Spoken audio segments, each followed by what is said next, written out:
Welcome to Hip Hop Forward, the number one place for lifelong learning in hip hop. I'm your MC, Dion Baker. Let's get it poppin'.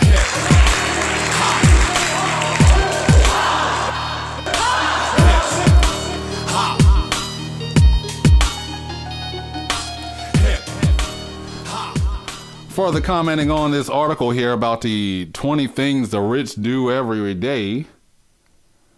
It's interesting because, once again, this article points out this dichotomy between who the wealthy are or what the wealthy do versus what the poor do, right? As if the wealthy have some sort of intrinsic characteristics that are fundamentally different than the intrinsic characteristics of those who do not have as much money as they do. And it's funny because you see some of the commentary on articles like this, and I'll read one here from somebody who said they are poor no more. They say, I was born poor, raised in poverty, and watched my parents die that way. I worked hard, eliminated my bad habits, started doing what the wealthy did. So we had a change there. They worked hard, eliminated the bad habits, and started doing what the wealthy did. Mostly I stopped blaming others for my lack of wealth. Now I am wealthy and help others who want to be helped. Look, anybody who is in a higher economic class right now perhaps could have come out of a lower economic class. There's often this false idea that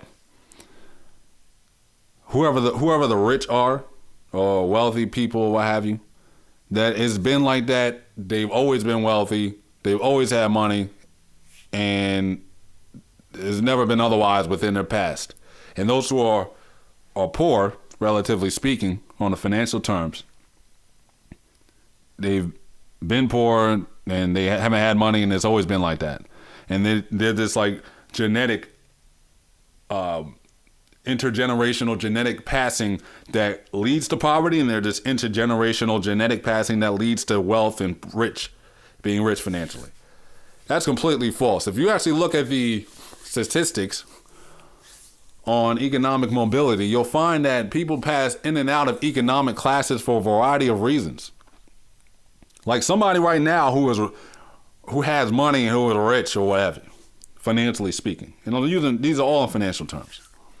Somebody who has money and is rich or wealthy, as if they're just going to stay like that, as if they'll never lose their money, or as if they never do lose their money, and as if they won't end up financially poor, and as if somebody who does not have a lot of money financially, as if it's always going to stay like that, and as if they won't ever create something or come into a new job or what have you, or business idea that ends up being very profitable that pulls them directly out of financial poverty and sticks them in a position of financial wealth. This happens all the time. People pass through upward and downward through economic classes and do not necessarily find themselves stuck in either one of them. There is actual mobility possible and actually happens between economic classes.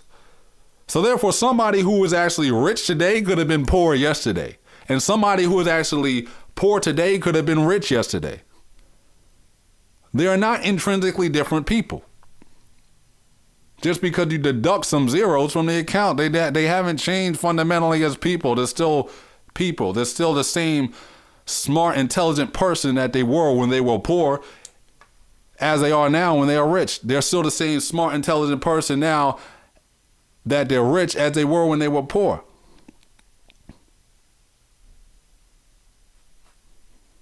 They're not fundamentally different. They're not more lazy because today they lost hundreds of thousands of dollars or lost $1 million in a business venture and now they're down to zero.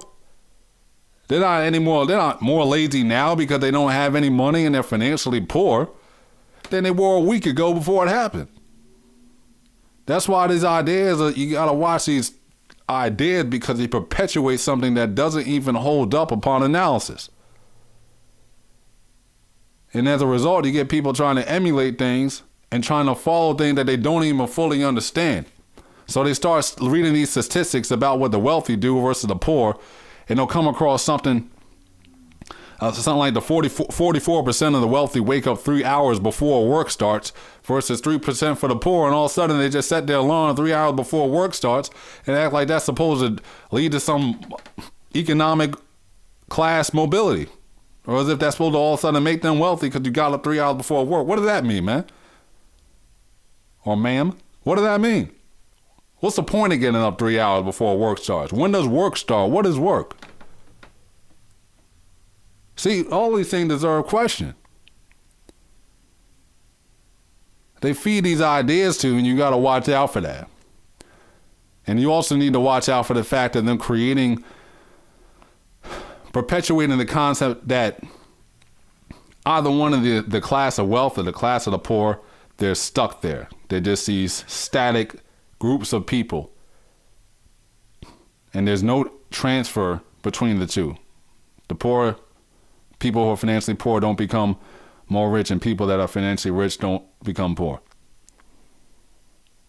Beware of accepting that idea, because facts show that there is mobility between classes. That mobility is possible. Of course, everybody doesn't change class in the immediate term, but all of that can change at some point in their life. They can find themselves in more economically prosperous positions than they were at some prior point in their life. Beware of accepting the ideas that are fed to you, and beware of accepting the idea that whoever is poor today will not be richer tomorrow. And whoever is rich today will not be poorer tomorrow. All of that is subject to change. All of that does change. Make sure you keep yourself strong throughout any kind of variability economically, because the one thing that stays constant through it all is who you are and what you're about. And make sure you master your center and MC your life to make sure you hold true to that. No matter how much money you have right now, no matter what class they put you in. Make sure you hold true to that. MC your life and represent yourself, and beware of accepting those ideas that are fed to you.